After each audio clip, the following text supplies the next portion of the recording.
Hi friends, আজকে তোমাদের নিয়ে এলাম কাশ্মীরের একটি আপেল বাগানে। আমরা যখন দুধপাত্রির থেকে ফিরছিলাম তখন এই বাগানটাতে আমরা ঢুকেছিলাম।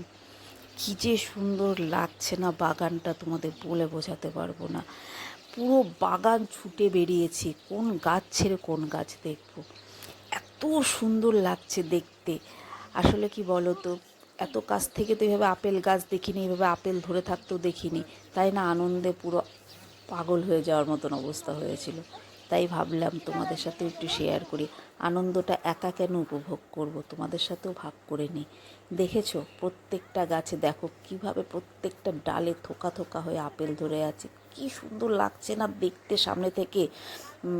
আর আরেকটা কথা কি, আমরা বাজারে যে আপেলগুলো কিনে খাই তার সাথে না এই আপেলের টেস্ট একদম ডিফারেন্ট। জানি না কেন, হয়তো ওয়েদারের জন্য, বা আমরা যে আপেলগুলো বাজারে পাই সেগুলো অনেক দিন স্টোরেজে থাকে সেই জন্যও হতে পারে, কিন্তু স্বাদটা একদমই আলাদা এই আপেলের সাথে। আর আরেকটা গাছ তোমাদের দেখাই, এই দেখো, দেখেছো এই গাছের পাতাটাও একটু ডিফারেন্ট কালারটা, আর আপেলের কালারগুলো একটু ডিফারেন্ট। কি ভালো লাগছে দেখো, পুরো গাছটা ভরে আছে আপেলে। এই দেখেছো কালারটা একটু আলাদা।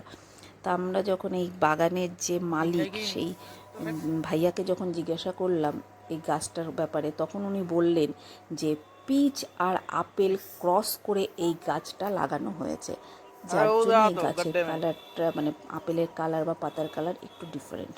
দেখো কি ভালো লাগছে। তা তোমাদের ভিডিওটা কেমন লাগলো অবশ্যই জানিও। চলো টাটা।